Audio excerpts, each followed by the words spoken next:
century, and it's called deep ecology. Anybody ever heard of deep ecology before? So the deep ecology movement arises in the mid-20th century when the environmental movement was first starting to pick up steam, because people were starting to notice, like, wow, we've really made the earth look a lot worse and feel a lot worse. There's litter everywhere. Our rivers are on fire. We're not able to connect with nature anymore. And that's the first step toward environmental consciousness. But ultimately, environmental problems are not just about us as human beings. Ultimately, they're about all creatures, and this is what deep ecology is about, that everything is ultimately interconnected, and every single organism has a right to self-actualize, has a right to be, a right to exist. And this is what the concept of deep ecology is. So, this is a relatively new song. Can I lay something new on you? Are you down with that? Okay, cool, very good. All right, so this too I would like some participation for, if you're down. If you can, you're down, I'm so glad. I'm really, thank you. Round of applause for this person sitting in the middle. Can we give her a round of applause, please? What's your name? Jasmine, hello. Everybody say hi, Jasmine. That's right, yeah. Are you remembering the names? What's my name? Yeah, see, but what's his name? Oh, who was Herman? Herman, Jasmine? We're gonna get all the names by the end, okay? Okay, so, here's the chorus to this song. It's very simple. It just goes deep ecology. So when you hear this chorus, I want you to say it with me. It's a very simple chant. It goes like this. Deep ecology, deep ecology, deep ecology, deep ecology. All right, let's try it with the music. Ready? That deep ecology, that deep ecology, that deep ecology, that deep ecology. What's the nature of nature?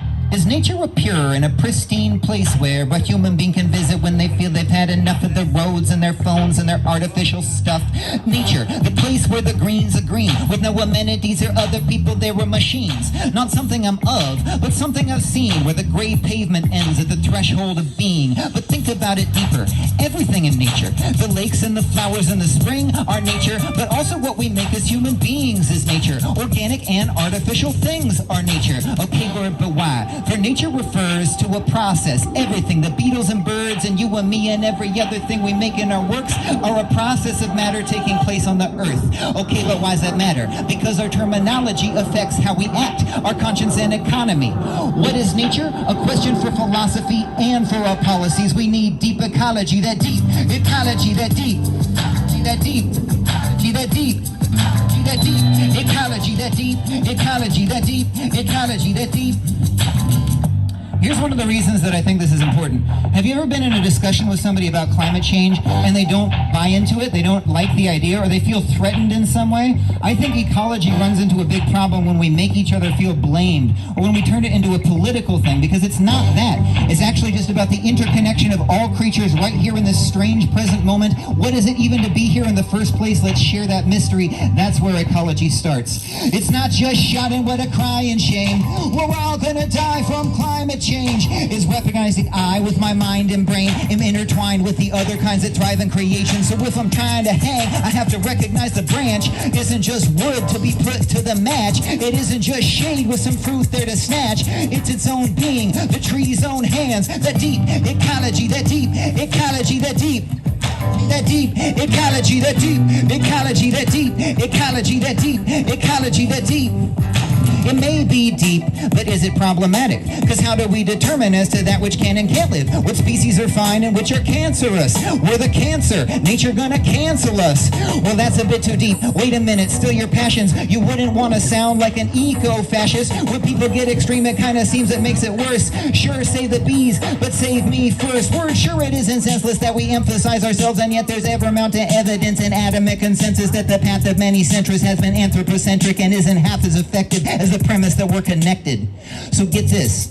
It's not just a platitude. We only save ourselves if we save the whole planet too. So yeah, it's true, the planet do acts on behalf of animals too. So you and the turtle don't gasp on a plastic tube. There's no planet two. There's no plan B. Too few bats, too much bugs, too few plants, if no bees. If there wasn't any plankton, then no human being can breathe. Yet regardless of our need, they have reasons to be. So think philosophically to redefine policy. Not on the right or left side in animosity, but optimistic faith in the process of all of being, each creature free, earth and sea, deep ecology, that deep ecology, that deep.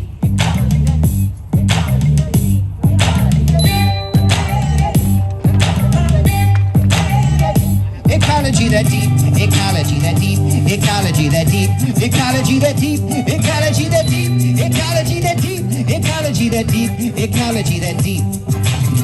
Thanks, everybody. All right, we're getting warmed up. Still, oh, I gotta almost be done, huh? They give me a. Do I have time for one more, or do I gotta switch? I'm gonna do one more. You down with one more? Okay, cool. All right, I'm gonna play another set later. So if you want even more philosophical instruction, then you can do that. Here's what I'd like to talk about. We're talking about the Earth today, but at the root of all of it, at the root of all of this stuff is love. Or at least that's how I feel. Anybody have love in their lives right now? I see two very tepid hands over there. Herman, I know you got some love. I'm seeing the love.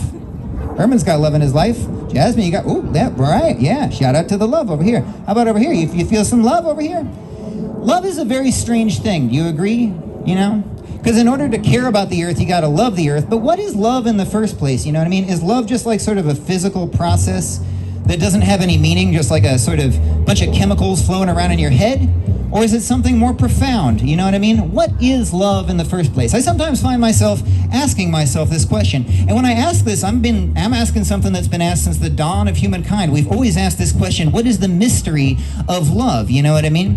What is it to actually have this strange experience of love? Because love is one of those things where you don't have to know how it works in order to experience it. Kind of like a light bulb. You can screw in a light bulb without understanding quantum electrodynamics, you know what I mean? You don't have to know how the internal combustion engine works to drive a car, you know what I mean? And similarly, in order to love, you don't have to understand it. But sometimes I do seek that understanding. Sometimes I do very distinctly want to know how it works. And in having this desire, it's actually something that's been wondered about since the dawn of humankind, like I said, but most famously phrased by Mariah Carey via Foreigner. You know what I'm saying? I want to know what love is. I want you to show me. Maybe we could sing that together. Can we sing that together? You down? Why not, right? Let's do it. I really can't hear you, Queens Botanical Garden. Louder, everybody.